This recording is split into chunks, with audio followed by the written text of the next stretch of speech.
I'm very excited to be here today, creating a Work for Impact exclusive, where it just made complete sense in Plastics Free July to speak to somebody who really had lived inside this and understood what it was to make impact within this realm.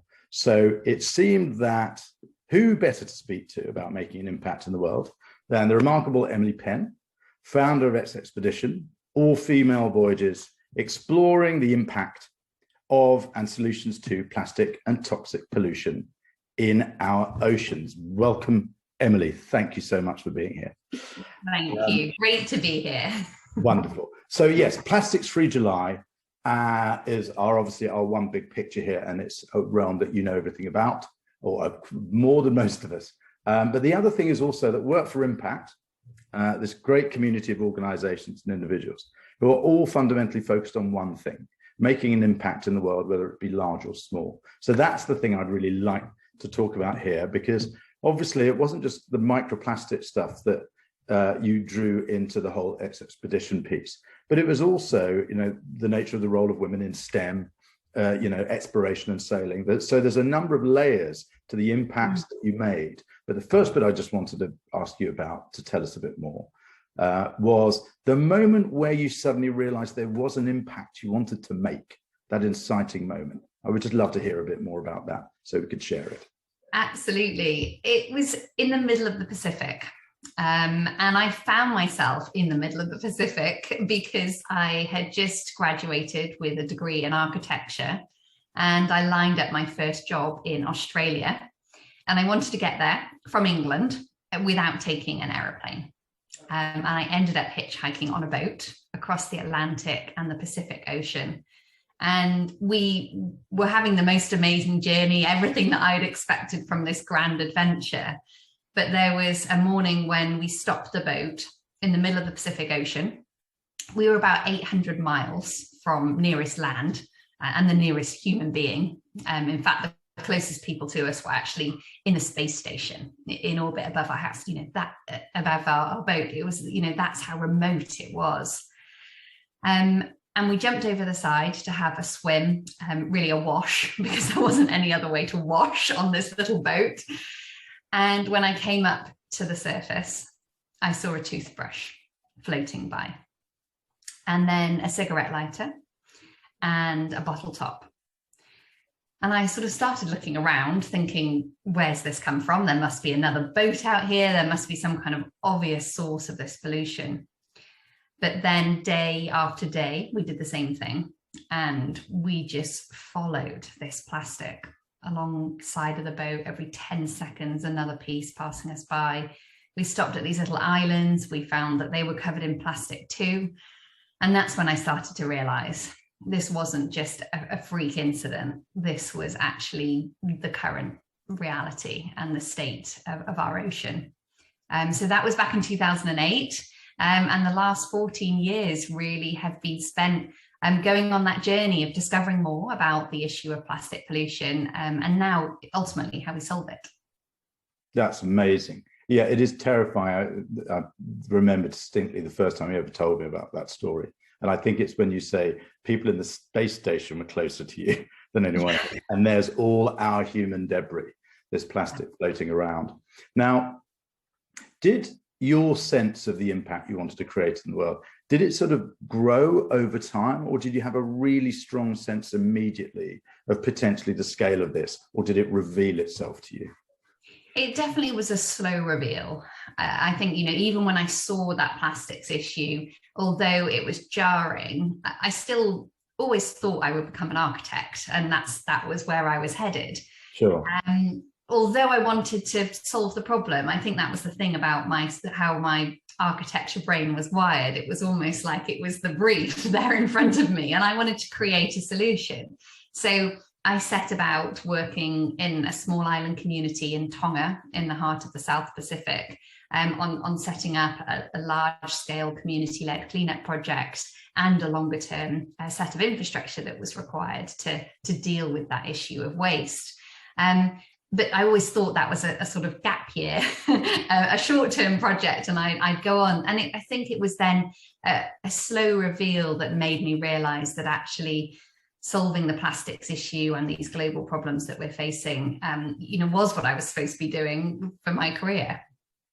Amazing. Now, I do remember in one conversation that we had that I just thought was quite profound because it felt very simple and human. There was a moment when you realized, and it wasn't just the microplastics and just about the nature of those within our oceans and the impact of them, but it was also the other layers that are involved in Exxpedition in terms of the roles of women in STEM, women in exploration, even women in sailing, these old kind of hierarchies and structures of where women's role had always been put to one side. So it was almost, there was this parallel between women and also the microplastics, that until, you have to make the unseen seen for people to realize it. And I would just like you to talk a little bit more about that, because that wasn't just about microplastics. It was about the role of women in the world, the impact they can make and the power of that. And I'd just like you to talk a little bit more on that, if you could.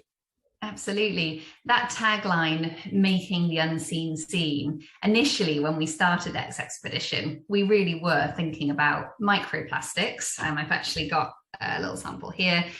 This is what we found in the middle of the North Pacific Gyre. It's 507 pieces of plastic just in that one sample. And they are invisible when you look at the surface of the ocean with your eyes. It's not until you take a fine net across the surface you start to realize what's there. And we now know there's over 5 trillion of these on the surface of the ocean. So making this seen, was a really big part of the mission. I also tested my own blood and discovered that actually a lot of the chemicals that are used in the production of plastic turn out that they're in my body already, that have got in there over the years that I've been alive. Maybe I actually was born with them because they were passed on from my mum.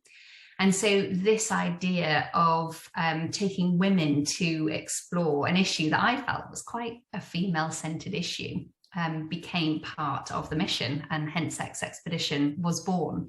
And it was really about putting a spotlight on this invisible pollution that is both in our ocean and in our bodies.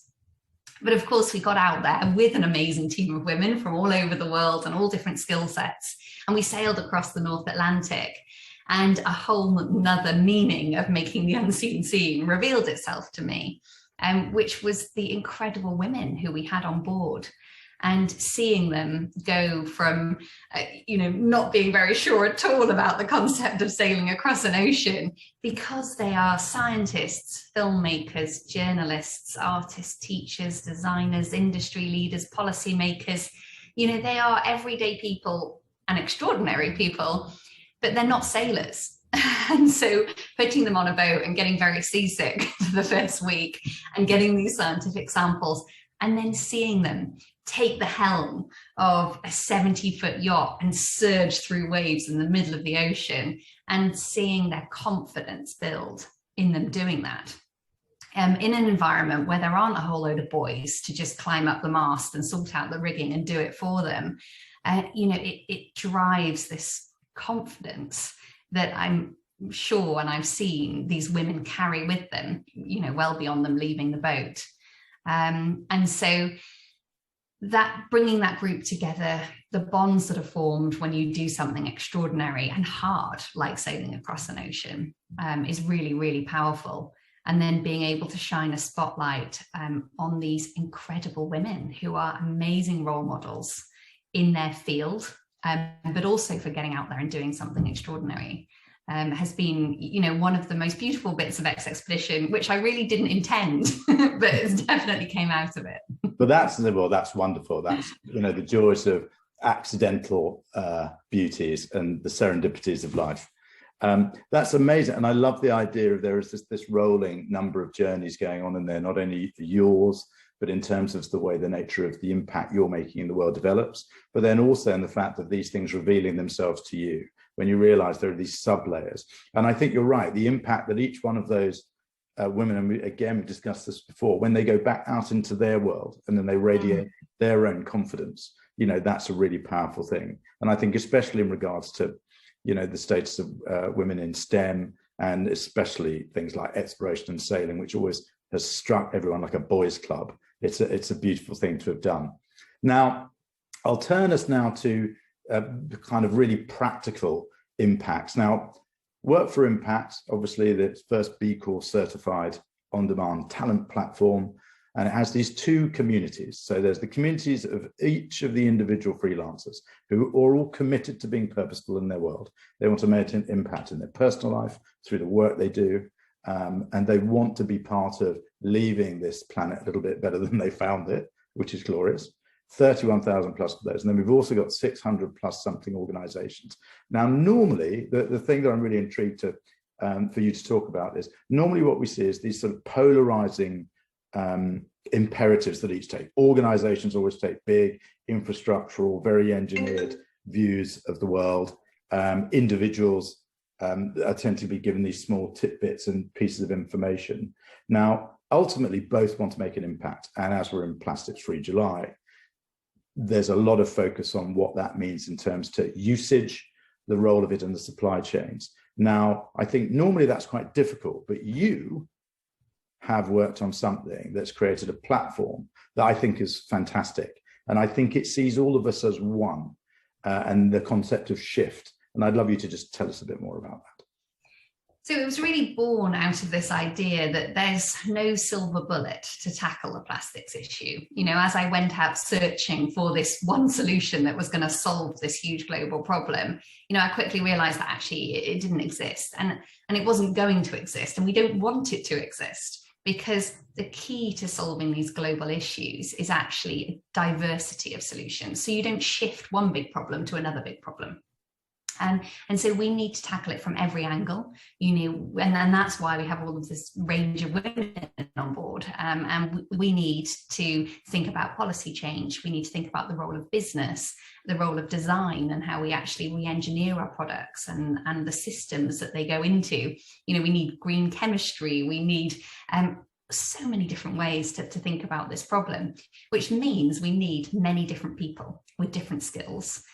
To find their, what I like to call superpower. You know, what's the one thing that they can do that makes them brilliant and unique, that they can bring and contribute to tackling this issue. And so during the pandemic, when we actually couldn't be at sea sailing, we set up an online platform called Shift. You can find it at shift.how. And it really helps people navigate these hundreds of solutions, because one of the biggest bit of feedback that I was getting when you say, well, actually the answers are all there, they exist, you've just got to pick one and get started, is this great feeling of just being overwhelmed.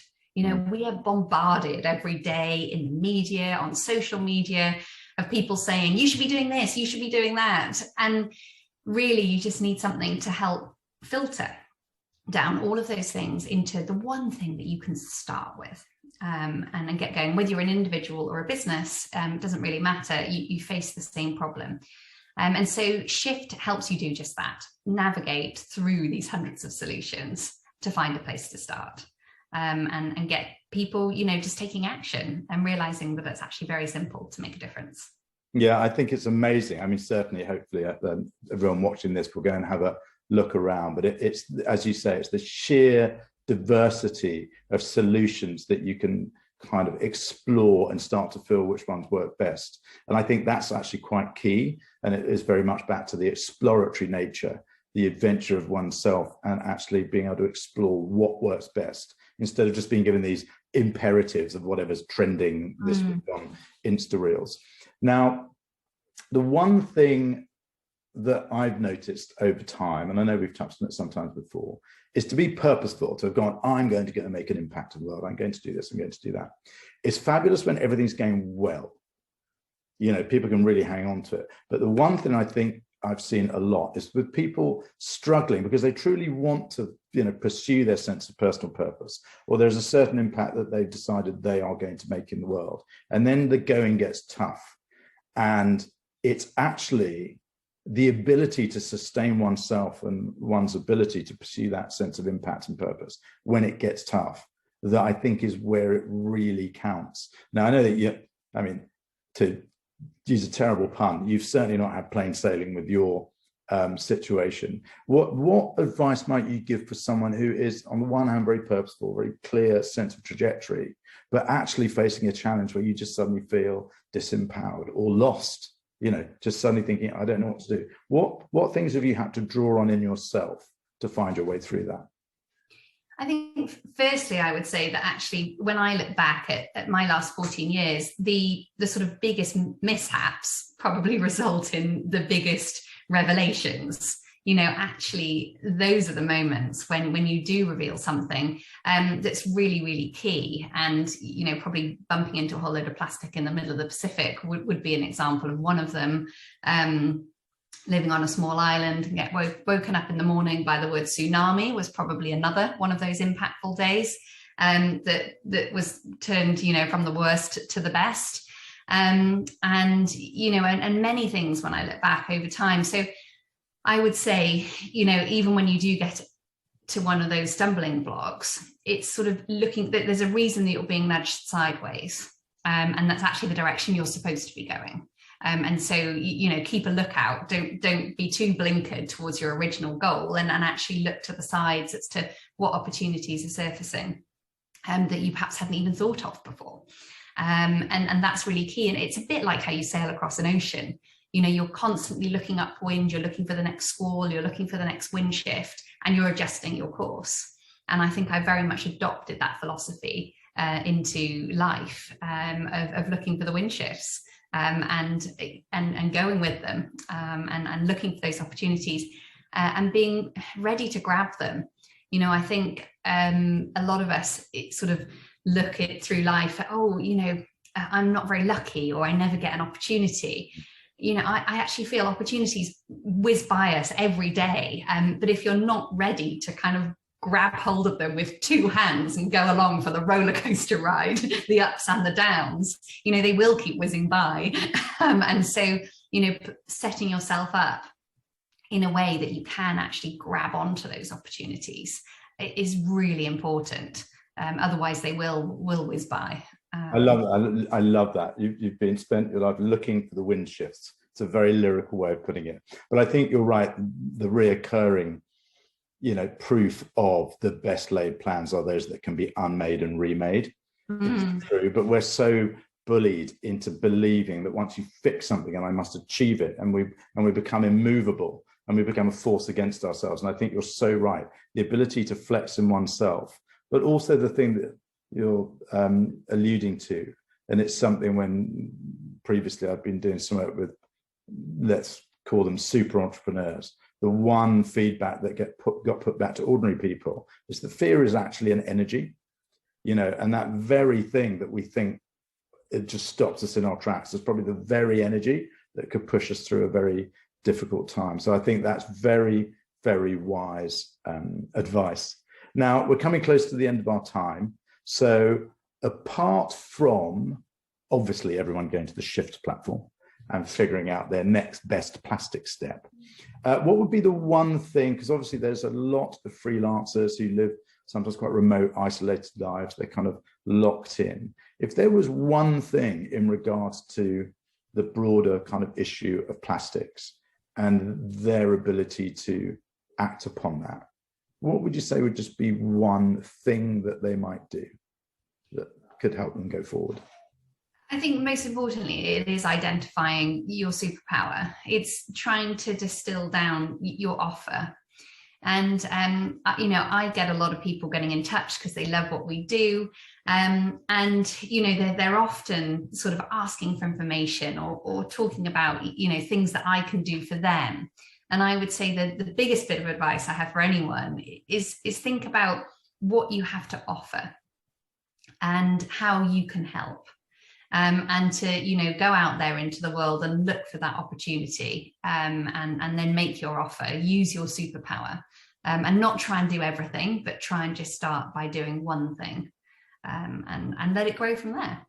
That's wonderful. I know, I like that do one thing and do it well, because I think also you're absolutely right. We're lambasted by all these different things, of all these things we're meant to be. I mean, God, we're meant to be, anyone, especially in the younger age groups, what they're expected to be all at one time is staggering to me. And I think that's a really great piece of advice, to just find that one thing, really understand what you think the value of you is and how you might apply that to create impact in the world. just feels like a really simple and lovely piece of advice.